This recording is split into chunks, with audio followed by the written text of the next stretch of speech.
You know, I think I mentioned this to you before. If you write a book, which is virtually impossible, and then get a publisher, which is virtually impossible, you probably have a rejection rate of 99%. So then if you do manage to publish the book with a reasonable publisher, which you won't because it's impossible, then you get 8% royalties. That's it. So 92% of your labor goes to the sales, marketing, and distribution end of things. And so it's it's very, very difficult to generate capital as an entrepreneur. And there's innumerable impediments. One of the things that people do, and this is something for those of you who might be entrepreneurially minded, here's another thing that you have to understand, is that you can't really create a product and then launch it. Because first of all, you don't know how to do that. You might know how to create the product, but you do not know how to market or sell it. You don't know how to advertise it. You don't know how to communicate about it. You don't know how to ship it. Like, there's all sorts of things you just don't know. But worse is you don't know if people will use it. And so what companies do that roll out new products on a relatively continual basis do is they don't develop the product and then go sell it. They continually communicate with their customers about what product the customer is willing to buy next, and then they develop that. And so you have to have your market identified, and then you have to be in continual communication with the market while you develop the product. It's not, I build a better mousetrap and the world comes, marching to my door. That isn't how it works. Is that you got to find out if someone wants to buy your stupid thing. And then the next thing is that even if you have a great thing, you're going to go talk to people and they have 50 great things that they might buy. And they're all great, but they're not going to buy all 50. They might buy one, maybe, and maybe they'll buy it this week, but probably they'll buy it in 6 months. And they're not going to buy any of them, no matter how great, unless they're on fire and you're selling water. Because they're so busy already, right? They're so overwhelmed and preoccupied by their jobs that if you come in and you say, well, here, this is going to increase your efficiency by 20%, and here's the 3 weeks you'd have to spend doing that, and then the payoff would come in the next years, they'll say, yeah, well, I'll do that as soon as I have time. And as soon as I have time is never. So if they're on fire and you have water, you can sell it to them. But that's all, because otherwise it's a no-go. So those are all things that are worthwhile knowing, because they're very hard to learn. And very comically, I mean, if you would have told me when I first started developing these tests that one of the reasons corporations wouldn't buy them was because they worked, that I would have just thought, really? I mean, come on, really? That's really the reason? It's like, yeah, that's the reason. God. So very, very, very problematic. And then they already have their processes in place and they're entrenched. And then the next problem is, you haven't got any customers. I think I told you that before. You don't have any customers and you show them the statistics, but they can't understand the statistics. And they also have 200 other people selling them things, and 50 of them are crooks. So they're just lying about what they're doing, and they can't tell the difference between the liars and the people who are telling the truth. And so they can't understand the statistics for themselves, and they can't verify them anyways. So what they ask you is, who else is using it? And if the answer is, well, everybody, then you don't even have to do the sale because you're already rich. And if the answer is nobody, then they're going to say, well, why is nobody using this? You say, well, it's the hottest thing that's come along. And they think, well, I'm not going to be the sucker who gets painted, red and fired because this failed. That they do not think this might make me succeed. People do not care about whether or not they succeed.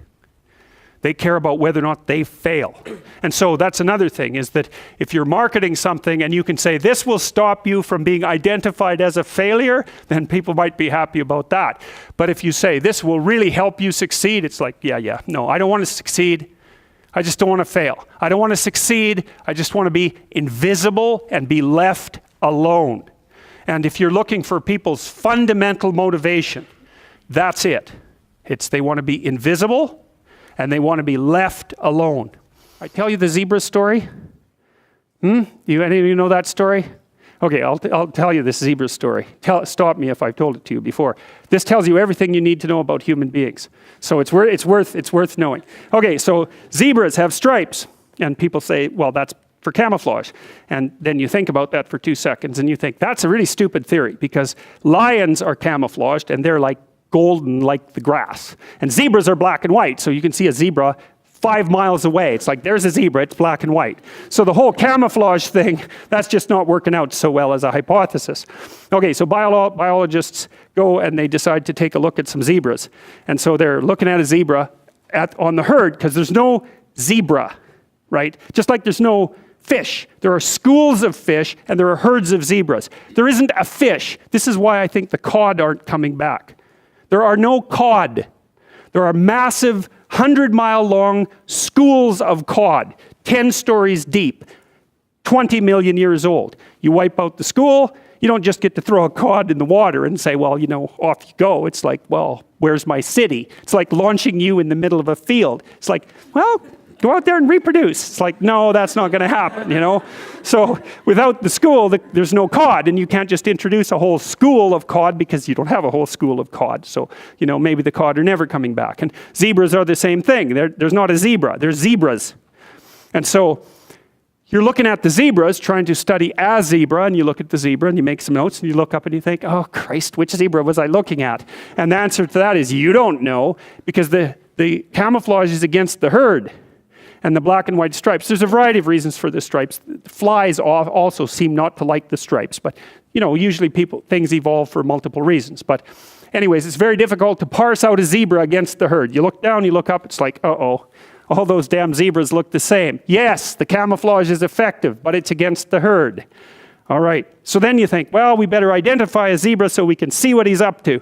So then you take your Jeep, and a can of red paint and a stick with a rag on the end of it, and you drive up to the zebras and you paint their haunch red a little bit, put a nice red dot on their haunch, or maybe clip their ear with a cattle clip.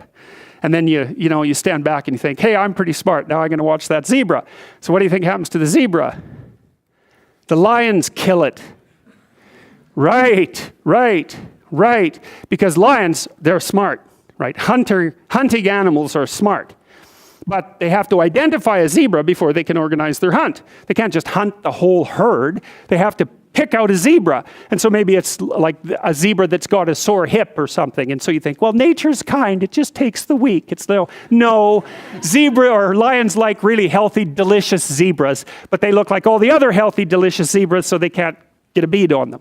But if they're small and just born, or if they're limping, or there's something that identifies them, then the lions can pick them out. And then they do pick them out. And so the rule for human beings is keep your damn stripes on so the lions don't get you.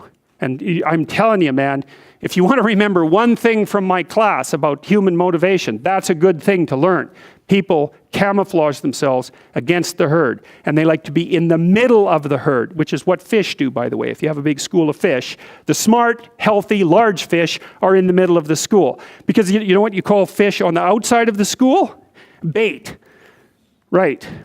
So that's what people are doing. They're trying to move into the middle of the herd all the time. And the herd moves around, or the school moves around, and people are going, well, I'm in the middle. I'm staying in the middle here. So I've got this protective ring of people around me so the predators don't pick me out and do me in. So, okay, so that's part of the reason why I said, well, you can't sell something to someone for success, because you're thinking, well, people are aiming at success. Don't be thinking that. It's not by any means necessarily true. Trait neuroticism is a powerful motivator. And trait neuroticism is, let's not be too threatened or hurt. Right? That's the negative emotion system. And the negative emotion system is a killer source of motivation. You also see that there are scales of well-being that have been designed, mostly by social psychologists, which means they're very bad scales most of the time, because their psychometric capacity is absurdly low, generally speaking. So what you find with scales of well-being, sometimes they're talked about as scales of happiness even, is that people aren't after happiness, they're after not hurting. It's not, so they don't want to be extroverted and enthusiastic, right? And bubbly and full of smiles and laughter. That isn't what they mean by I want to be happy. What they mean is I don't want to be anxious or in pain. And so well-being scales tend to be something like emotional stability plus extroversion. But the big loading is on emotional stability, the reverse of neuroticism. You want to avoid suffering. You don't want to be happy. You want to avoid suffering. And one way to avoid suffering is not to let the lions gnaw on you. And one way of doing that is to stay in the middle of the damn herd.